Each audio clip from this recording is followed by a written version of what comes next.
we're back again for another episode of Coffee Break with Melissa. I'm your host, Melissa, and we're here with the woman of many hats, Ms. Megan Denk, who is our Program Director. Megan, it's a treat to have you here today. Thanks for having me. How are you doing? I'm good. How are you? Good. Thank you.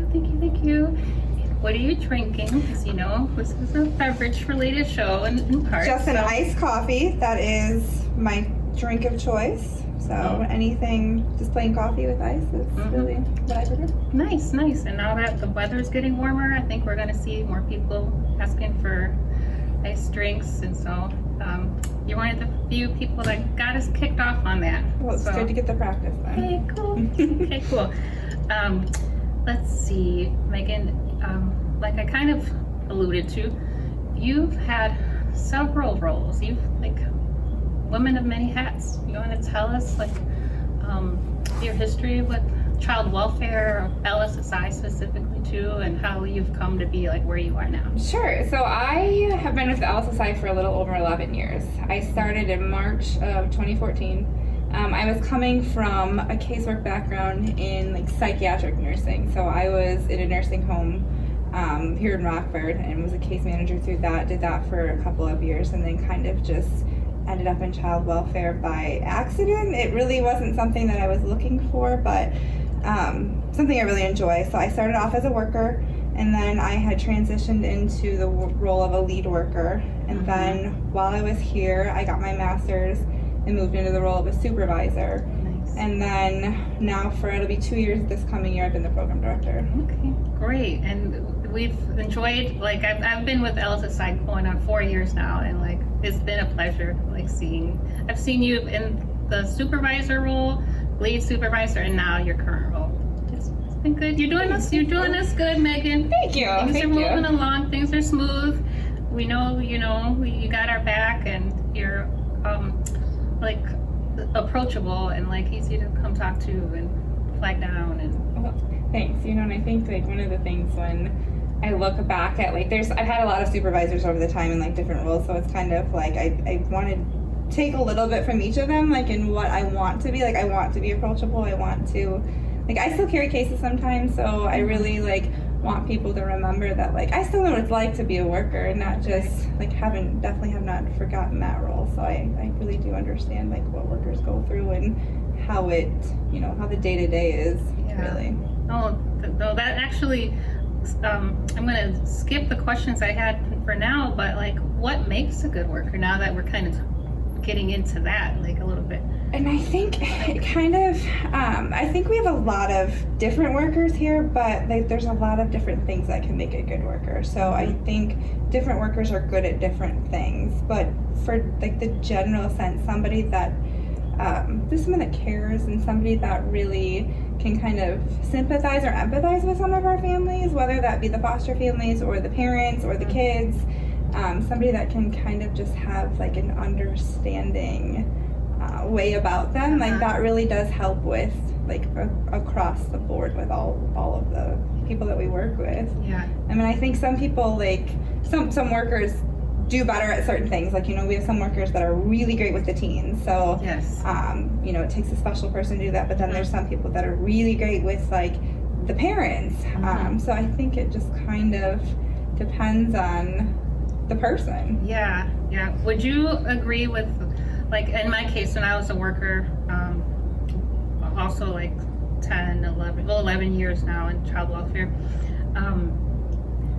is being able to form relationships with co-workers and especially being able to express when you're frustrated and get help, because it's a lot to learn, and it does take some humble humility to go and ask for help. It's not always easy to say if you're struggling with a case, an issue on a case, or paperwork, or how to lean on come to your supervisor, form those bonds, and it's not always automatic. It's not, and I think like that's something that like I feel like I try and tell workers a lot. Like, make sure you ask all the questions. Like, you have. That's the only way you're going to learn, is being able to ask questions, but also like using your team and being able to kind of like relate to other workers, as far as like,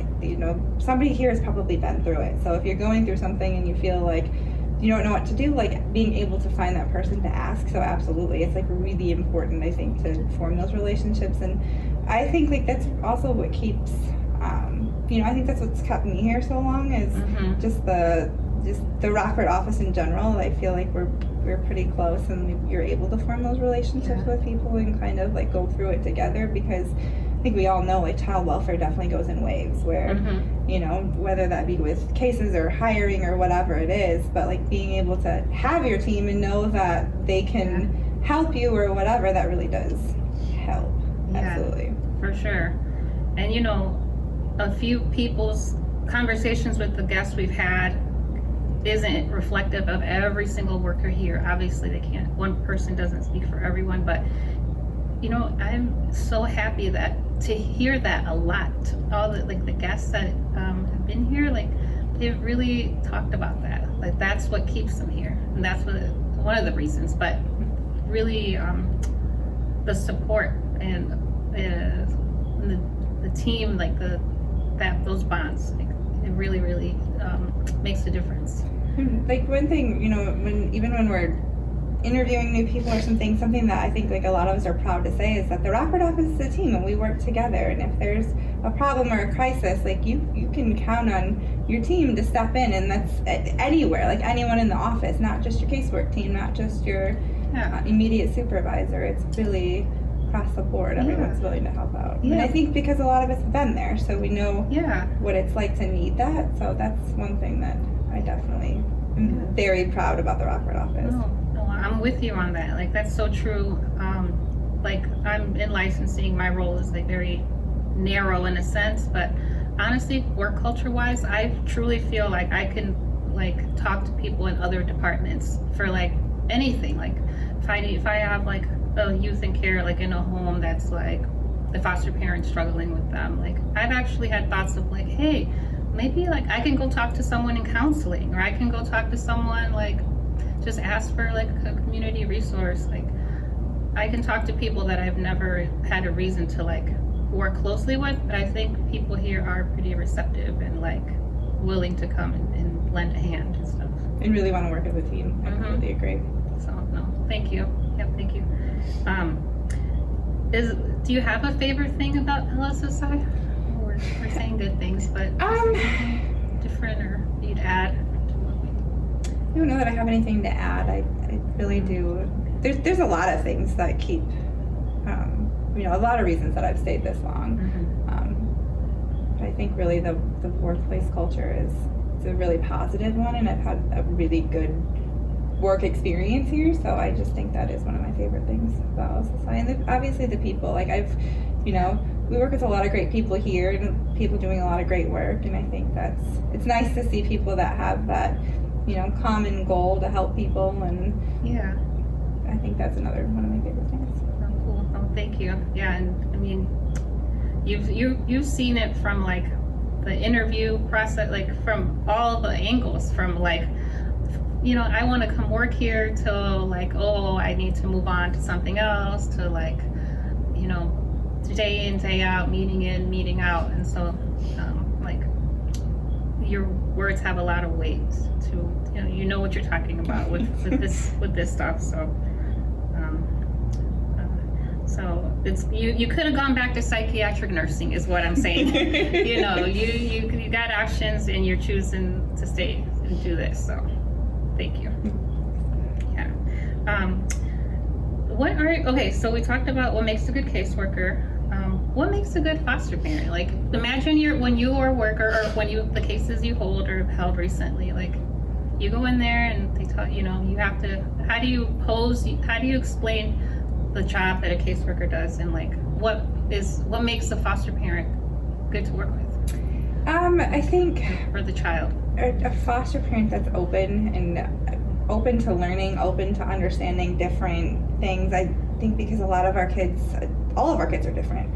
And a lot of our kids come with different lived experiences, and it's some things that we don't even know when, when they come to us. So just being able to kind of go with the flow a little bit sometimes, because I think that's what a lot of our kids need, is just patience, understanding, and being able to like deviate from maybe a plan.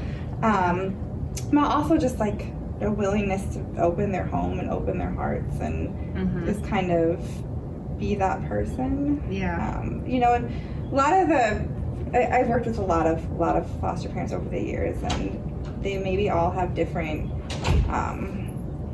qualities that would make them good, kind of the same thing as a worker, because we have different foster parents that are good with different kids. Like, we have different foster parents that work really well with the parents. And that's something that's really nice to see too, is to kind of form that relationship to kind of help with the reunification process. But it's not possible in all situations, so it's not something that could solely make a foster parent good.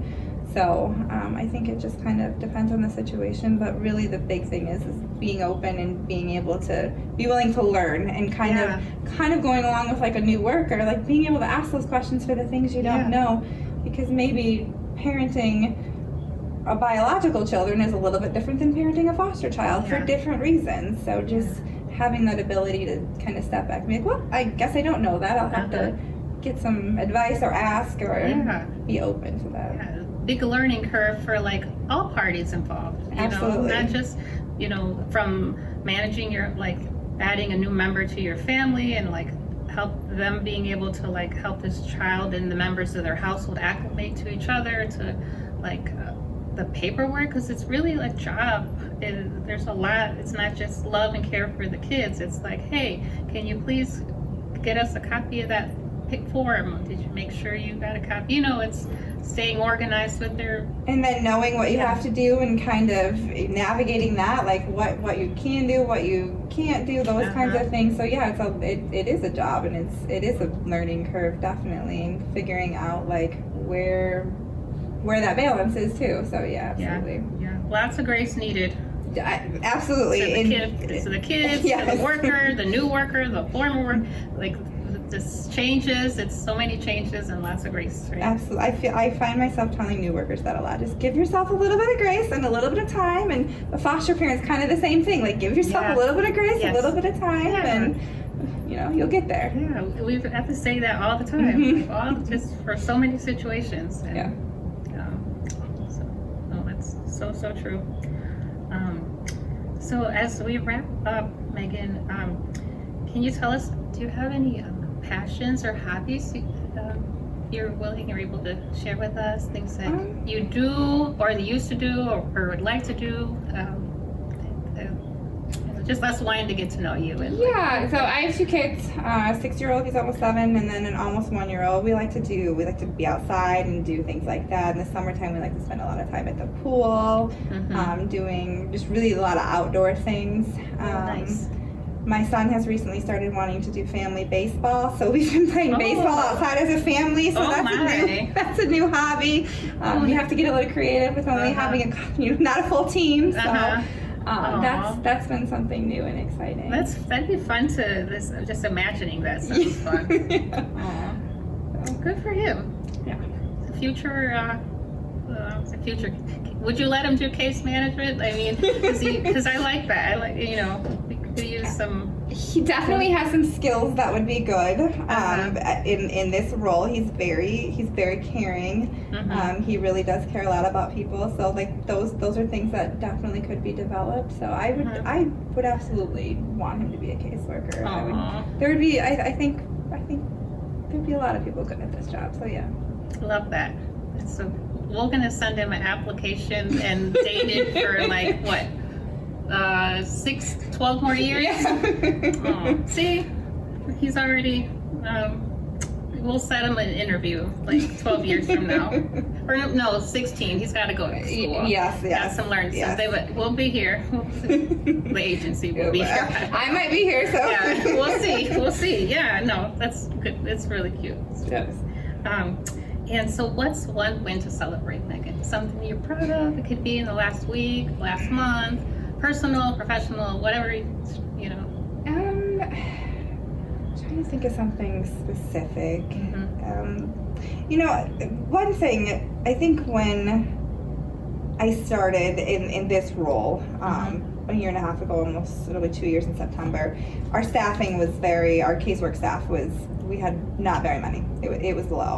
So I think one thing that I've been proud of is that we have been able to hire workers, and we've been able to keep them for the most part. Like, you know, that's a hard thing to keep workers have them here for a while, and kind of like not going through that wave of, you know, people leaving and then hiring new workers, which we always enjoy new workers, but it's nice to keep staff around too. You know, that's good for kids and foster parents and all of that. But so I think one thing that like I'm proud of is that we do have a few openings, but we have a pretty full staff. So that's one thing that I think is good, because like I said, that really does impact our kids and our families and, yes. you know, all around. So. Worker burnout, yeah. And hard on kids. You just said. Yeah, absolutely. And, yeah. you know, the more workers you have, the less cases people have to carry, and that helps all around as well. Yes. So, yeah. Well, thank you so much for being here, for sharing your experience, your wisdom, and like just how much you care about the field and what, you know. I guess maybe I'll ask one more tiny question, if that's okay. Sure. If you can recommend one improvement to like the child welfare system, one or two, like a wish list, as you know, we've kind of talked about that the other day for other things, but what would it be? What's something that could just, I don't know. I know one thing I think that would be at the top of the list would just be more foster homes. The availability especially for our older youth, our teenage kids, just the availability to have those homes. It's difficult to have to move kids and not really have a lot of options for that. So I think having one wish would be an unlimited amount of good foster homes to place kids in. Yeah, I love that. So for our listeners, if you think you could be that home or have questions about what it would take and what the process would look like, please reach out to us or reach out to another agency of choice. But the mission is the same: is to provide safe homes to kids. And so I think we have something special here at LSSI in particular. Yes, I'm biased, but I'm proudly biased. I really mean that. So thank you. Till the next time, guys. Bye. Bye.